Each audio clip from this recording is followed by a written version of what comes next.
everyone, and welcome to this week's edition of the Comic Shop Adventures, my weekly excursion where I leave the homestead here at Athletic Geek HQ in search of my bounty of comics, graphic novels, action figures, collectibles, and all things in between. First things first, time to talk about what's out from last week's bounty. And really, my pick of the week was definitely Justice League. I really enjoyed that book. I really enjoyed just kind of the story arc they told, and spoiler warning, so if you haven't read it yet, just kind of close your ears for a little while.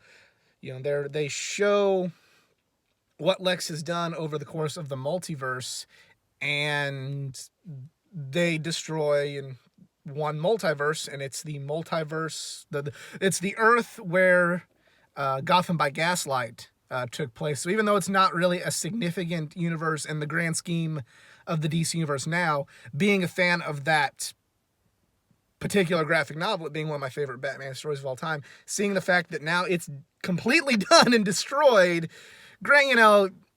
it's not like the big death blow where you're like, oh my god, but it was enough, I had enough emotional attachment to that universe, and I think a lot of fans do as well, that it was a shock to see the fact that, well, that's done now. Really liking, they're really doing a good job showing a bleak multiverse and a bleak DC universe right now, for the most part, so throughout the DC story, so well done there. I like Legion of Superheroes. I'm kind of maybe overrating it by making it a pick of the week, but I liked it enough to add to my pull list, so, there's that. Savage Avengers was really good. I really enjoyed that. It's just been a great overall story. I've really just been kind of a awesome story, kind of brings a smile on my face when I know I'm going to be, when I know that's part of my pull list. And then, Batman was good. Nothing was really terrible on the pull list from last week, but I'd say my top three are probably Justice League, Legion, and Savage Avengers. So, yeah, those were what stood out from last week's bounty. I will see you when I get back here to the homestead with this week's bounty. Hey everyone, I am back here at the homestead, here at Athletic Geek HQ. Got an interesting bounty this week, so let's get right to it. First book is X-Men number 2. I enjoyed number 1. Probably was not my favorite of all the new X-Men books that I did pick up, but I did enjoy number 1. Liked it a lot better than the Powers of X and the House of X books. So yeah, not really too bad. Gonna keep reading it. Gonna keep getting my X-Men fix among the 3 books that I did add to my pull list, and this is just one of them. It's a little bit more of a traditional X-Men book. I mean, hence the title. But yeah, not too bad, even though I'm not a big Cyclops fan, and he is the forefront of the book, but you just kind of get over that. X-Men number 2. Going into the world of DC, we have Event Leviathan number 6, the final issue of this miniseries that I have enjoyed. It's been a nice little murder mystery, and it says the man behind the mask will be revealed. We will find out who Leviathan is. Been kind of a good book. It's been probably some of Bendis' best work since he has gone to DC, and yeah, definitely hoping that unlike Age of Ultron, where it was hyped up in his event book and it went out with a tremendous whimper, I'm hoping this is a bang. So, yeah. Event Leviathan, number 6. And we have a one-shot, Tales from the Dark Multiverse, number 1, The Blackest Night. And, I just saw this on the shelf and thought it looked kind of neat and picked it up. It was kind of a cool little book, just kind of thumbed through a little bit. Looks like it's The Blackest Night, and it looked like it had Sinestro and various others, and it just seemed like a fun book to read, and thought, why not? See if it was worth picking up in the long run. Looks like Sinestro is a White Lantern. I'd like to know a little bit of what that's all about, but we will have to see. Blackest Night, Tales from the Dark Multiverse, Blackest Night, number 1. From there, we have Detective Comics number 1015, and we have more of these little covers like this. It says Mr. and Mrs. Freeze. There you see a really cool cover because, you know, Nora's kind of been brought to life to be on Victor's side, and it's really cool how they do. These are all really cool what they've been doing. Yeah, you've heard me sing my praises for Detective Comics. It's the best Batman family book out there right now. And the continuation of the Victor and Nora Freeze story arc got me really excited. And yeah, just I love this book. And the God, these covers are so cool, man. I'm like a little kid again, getting bought off by by cool little foil and funky covers that, you know, maybe I'm more excited for certain books that don't deserve the praise, but this book does deserve the praise. So yeah, you've heard me in the past. Love it. Love what they're doing with Mr. Freeze's character. Love what they're doing with a revived Nora Freeze. It's awesome. Pierre Tomasi is the man. Detective Comics 1015. From there we go to Hawkman number 18. And some of these I haven't even had the chance to really look at the how the cover is.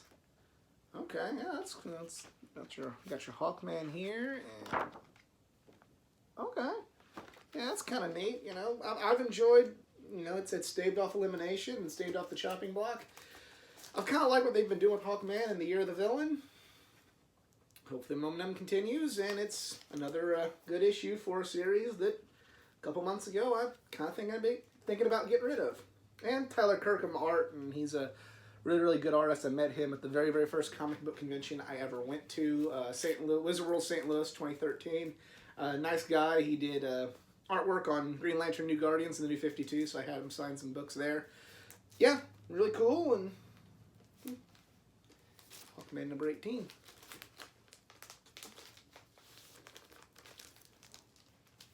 From there we go to The Flash, number 82, where it's being emphasized as a Captain Cold and the Rogues book. There's that, and then you open it up, and it's okay. And it's got the Flash, and yeah, it's been really, you know, with the Rogues kind of taking over Central City and everything that's been going on with the Speed Force. You know, it's just been a really, really nice tie-in to everything going on. You know, the downside to this Year of the Villain encompassing all the DC universe is, with the exception of Terrifics and one other book that we're going to get to here in just a minute, a lot of things are kind of the same. It's just everything's kind of grim for the heroes, which is nice. You know, that when they're going go big or go home, you know, they're having this effect on literally everything in the DC universe. But it's just kind of like, and this is happening here, and this is happening here, and Bane's taking over here, and the Rogues are taking over here, and, you know, so I can see, you know, there's a lot of critics for it out there, for this event out there, saying that it's just kind of, it's too much of the same thing, and I get it, but to me, what draws me in is the Rogues have taken over Central City in The Flash, and then Bane has taken over Gotham in Batman, and it's two different styles of character and two different allies and other issues that each hero represents, and despite having the same premise, the way the Flash book is going is completely different than the way the Batman book is going. So that's something I think is really, really cool about this whole event. Yeah, I shouldn't say event because it's not really, it's a encompassing event, not an event book. So yeah, Flash A2. And here is that book that has not up to this point been affected by the Year of the Villain, but I'm sure it will once this story concludes. And it is Superman number 17. It says Time for Truth. I'm going to assume that this is going to be probably one of the final parts to this story arc that Bendis has been doing in the Superman book.